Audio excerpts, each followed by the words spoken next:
Bienvenue dans un mois, un replay, l'émission mensuelle dans laquelle je joue à des jeux PS3, apparemment, puisque ce mois-ci j'ai joué à The Amazing Spider-Man 2, et je l'ai fini en 12 heures à peu près. C'était un peu trop court à mon goût, du coup je me suis dit que j'allais également jouer à The Amazing Spider-Man 1, un jeu auquel j'avais jamais joué avant. Bon, je triche un peu, mais c'est plus intéressant, comme ça on va pouvoir les comparer. Donc comme d'habitude, je vais vous faire mon retour sur mon expérience sur ces deux jeux. Et en plus, on va les comparer sur 4 catégories différentes, à savoir l'histoire, le gameplay, on enchaînera du coup sur l'open world parce que c'est plus ou moins la même chose au final, et on finira en regardant un peu les costumes des deux jeux parce que c'est assez intéressant et les deux jeux ont des costumes très différents les uns des autres. Alors on va commencer par les histoires et dans les deux jeux ça va pas du tout suivre l'histoire des films. Je m'en souvenais dans Amazing Spider-Man 2 que c'était assez différent. On va retrouver d'ailleurs en fait, des éléments du 1 et du 2, un peu combinés dans le même jeu, c'est intéressant, avec encore plus derrière avec des personnages comme par exemple Kraven et puis Cletus Cassidy, ce genre de choses, Carnage. Et dans le 1, c'est plutôt une sorte de suite directe du premier film, ce qui était assez intéressant, c'est ce qu'aurait pu être finalement un The Amazing Spider-Man 2, ce qui aurait été même plus intéressant à mes yeux, parce que là on va retrouver dans The Amazing Spider-Man 1 beaucoup de personnages du lore en fait, de Marvel et de Spider-Man, comme par exemple le Scorpion, le Rhino, et Alistair Smith aussi, qui joue un rôle assez central dans le jeu. Mais les personnages du coup comme Rhino et Scorpion, c'est intéressant parce que c'est un peu comme le lézard, c'est des sortes de mutants. Alors c'est pas exactement le cas, c'est jamais le cas à vrai dire dans les comics. Et donc là, ici, les voir en tant que mutants, c'était assez intéressant dans ce nouvel univers en fait, parce que The Amazing Spider-Man c'était une sorte de reboot quelque part, donc ça c'était assez intéressant. Et ce qui était aussi intéressant et une sorte de surprise au final, c'est que dans The Amazing Spider-Man 1, on va retrouver Gwen qui est un rôle assez important dans le jeu, là où dans The Amazing Spider-Man 2, elle est mentionnée une seule fois et on la voit jamais, ce qui était extrêmement bizarre, parce qu'elle est extrêmement importante dans The Amazing Spider-Man 2, le film, et de la voir complètement absente de ce deuxième jeu, c'est un peu bizarre, et une sorte de downgrade aussi, parce que du coup ils avaient notamment une très belle alchimie, une très belle dynamique, que ce soit dans The Amazing Spider-Man 1, le jeu, ou alors dans les deux films, justement, donc c'est un peu bête de ne pas l'avoir dans ce deuxième jeu. Ensuite, un truc bizarre, c'est que le jeu TASUM 2 paraît un peu moins grand que le premier, parce que dans le premier,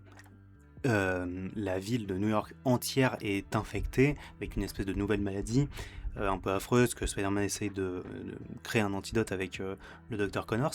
Et en même temps, par rapport à ça, il y a Alistair Smith qui fait des robots géants d'ailleurs, qui vont faire un gros bull dans la ville. Et donc on a tout ça. Et dans The Amazing Spider-Man 2, il n'y a rien du tout. C'est vraiment tout petit par rapport à ça. Il y a bien un niveau avec Electro où là, effectivement, toute la ville est affectée et ça paraît un peu plus grand, mais on a quand même cet aspect de downgrade en fait, où il y a moins d'impact en fait, grossièrement, dans ce qu'on fait. C'est un peu triste. Et c'est malheureux, mais cet aspect de downgrade, on le retrouve également dans le gameplay. Dans le 1, les combats sont vraiment nerveux. Moi j'ai joué tout le jeu en difficulté normale et c'était pas rare que je me fasse vraiment allumer par des personnages par des ennemis qui ont des guns ou certains robots qui pouvaient être un peu compliqués à affronter, mais on se sent vraiment en fait challengé à plusieurs endroits parce qu'il y a beaucoup aussi d'ennemis, les infectés, qui vont avoir des attaques à distance, donc on n'est jamais vraiment tranquille. Alors que dans The Amazing Spider-Man 2, j'ai joué tout le jeu en difficile et j'étais jamais vraiment mis en difficulté par le jeu, à part peut-être chez Stan. Du coup il y a un espèce de petit mode défi qui est complètement annexe, et là effectivement du coup il y avait des combats qui pouvaient se montrer un peu plus compliqués, mais c'était par rapport à notamment des certaines conditions de combat, par exemple ne pas se faire toucher, ne pas utiliser son pouvoir de soin par exemple. Ça c'était effectivement certains combats qui pouvaient être compliqués, mais généralement le 2 paraît vraiment plus simple, water down si je peux me permettre. Pour donner quand même des points aux deux, les phases d'infiltration sont généralement plus intéressantes et plus agréables, je dirais. Dans le 1, les animations sont très limitées, et souvent, t'as Spider-Man qui fait cette espèce d'animation de con où il va smasher un type au sol, qui est un peu... pour se replacer derrière, c'est compliqué, disons, en séquence d'infiltration, alors que dans le 2, il est plus sneaky, donc forcément c'est un peu plus facile. Même s'il y a quand même des limitations, et en plus, parfois, on peut pas refaire certaines exécutions, entre guillemets, qu'on pouvait faire dans le 1, ce qui est un peu bizarre, notamment sur les rebords. Dans le 1, on peut, et dans le 2, on ne peut pas, c'est très bizarre. Mais à part ça, généralement, je les ai quand même préférés dans le 2. Alors maintenant, j'aimerais parler du balancement, donc forcément, on va parler un peu de l'open world, forcément. Et le balancement dans les deux jeux est assez intéressant. Dans le 2, je l'ai trouvé quand même un peu plus agréable, pas parce que du coup on a ce système avec les deux gâchettes où on peut se balancer à droite puis se balancer à gauche. Ça c'était juste un peu marrant, mais c'est juste plus agréable que dans le 1, parce que dans le 1 j'ai l'impression de me balancer avec une cloche, c'est très étrange. Euh, c'est pas intuitif, c'est pas agréable à faire, le balancement avec la gâchette. Le balancement avec le bumper, enfin les traits de toile, je sais plus comment ils appellent ça, c'est un peu plus marrant. Dans le 1, je me suis plus amusé à le faire dans le 1, on se sent vraiment rapide. Après, il peut vraiment s'accrocher à tout et rien, hein. Au final, il s'accroche à l'air. Mais là où dans le 2, c'est généralement moins agréable, étrangement, le trait de toile. Donc voilà, s'ils pouvaient mixer les deux, ça serait vraiment agréable. Et surtout le trait de toile dans le 1 qui est très intéressant, parce que du coup, il fait un peu de parcours n'importe où. Enfin, dans le 2, il fait pareil, mais je sais pas, c'est peut-être juste moi. J'ai trouvé ça plus agréable dans le 1, du coup, on le voit un peu courir partout, faire des jumps de n'importe quoi. Et juste en général, j'aurais dû le mentionner dans le gameplay, mais le Spider-Man dans le 1, il a tellement 1000 fois plus de sauce, genre dans ses combos, dans ses fins de combos, dans ses exécutions, dans le combat. Là où le 2, il perd déjà beaucoup d'animation, il est moins fluide, les combats sont... enfin, les impacts des coups sont moins puissants, ça paraît. Enfin, c'est très très bizarre ce 2, le downgrade au niveau du combat, j'avais oublié d'en parler, je me suis rendu compte.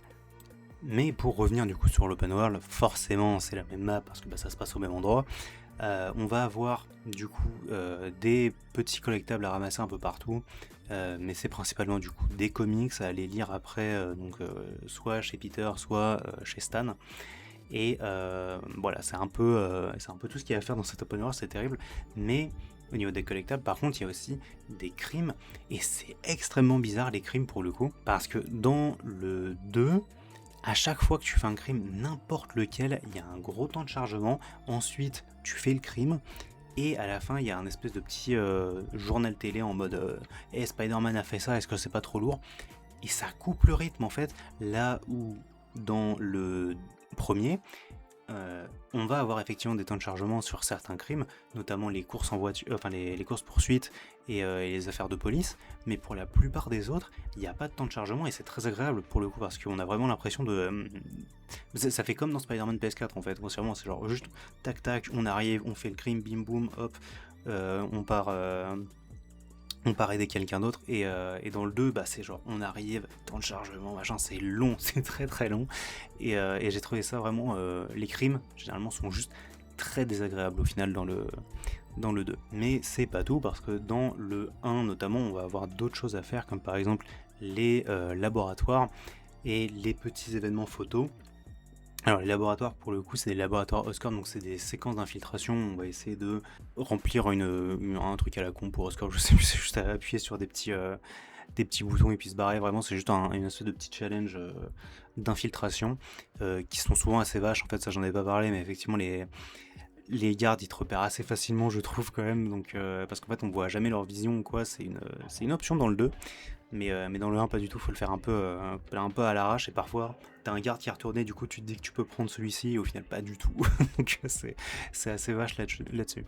Et les événements photos, du coup, comme son nom l'indique, c'est juste on arrive à un point, on prend des petites photos, c'est des petits événements un peu marrants, qui font référence à d'autres personnages de l'univers Marvel. Je sais qu'il y avait un truc avec Black Cat, il y avait un truc avec Monsieur Négative dans ça, et puis après si on fait des événements après sur ça va être les infectés, ce genre de trucs.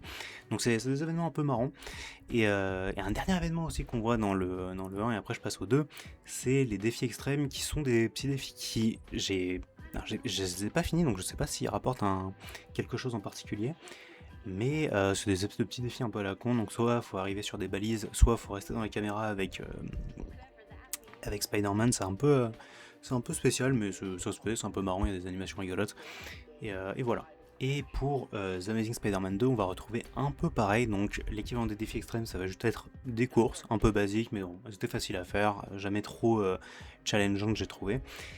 Et le deuxième, du coup, ça va être les fameux les caches russes, je sais pas comment ils appellent ça, si c'est ça, c'est les bases russes, un truc dans le genre, où en fait, il faut s'infiltrer à l'intérieur, du coup, pareil, c'est genre, je crois qu'il faut même pas tuer tout le monde, au final, il faut juste, hop, éliminer un peu ceux qui sont sur la route, et ensuite arriver au point, espèce de petite cache mécatechnique, finalement, pour récupérer un costume. Et ça, c'était un truc assez cool, c'est qu'on pouvait récupérer les costumes très facilement, là-dessus, parce que dès qu'on obtient la mission pour les caches russes avec Kraven, on peut aller en faire et puis on les débloque au fur et à mesure pour récupérer des costumes.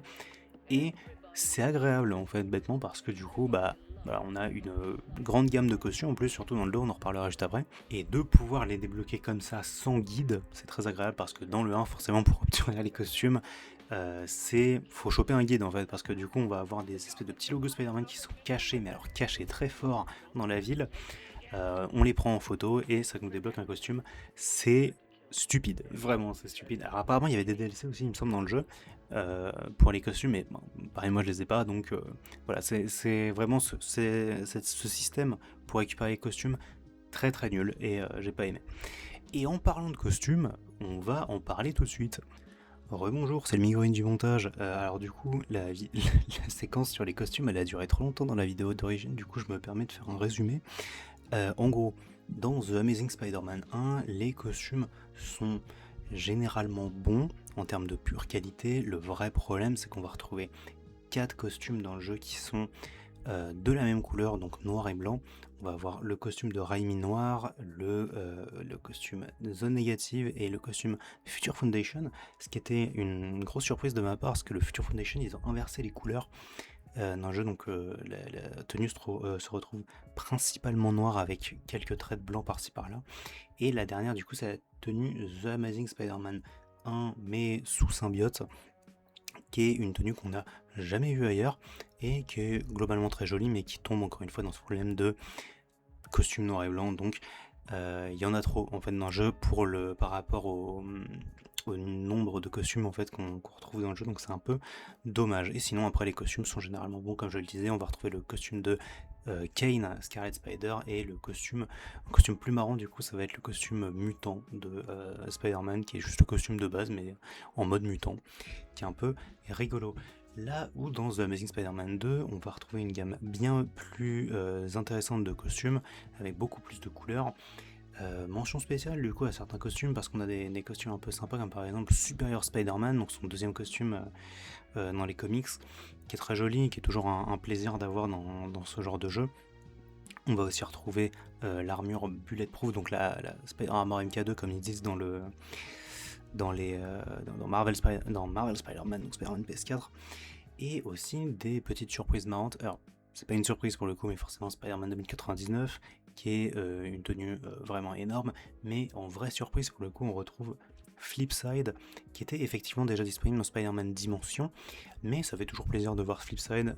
C'est un costume qui est un peu qui peut être considéré comme moche, j'entends, mais moi j'aime beaucoup Flipside comme personnage, donc je l'adore, le costume. Et par contre, une vraie surprise pour le coup, c'est qu'on retrouve les personnages les costumes de Ricochet et de Hornet.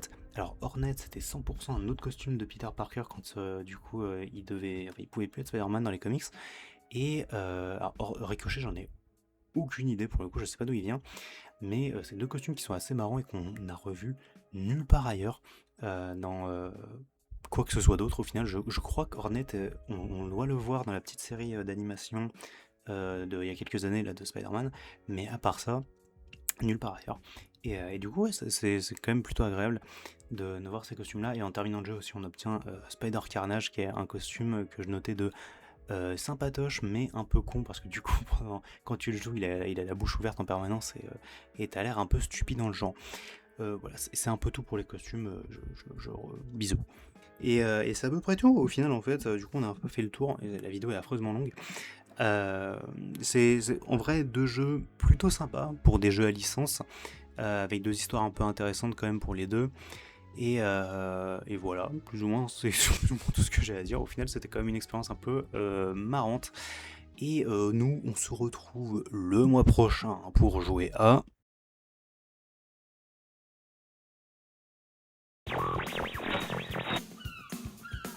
Bienvenue à tous les auditeurs qui viennent de nous rejoindre. Vous écoutez le son torride de Lego City Radio. Et laissez-moi vous dire que la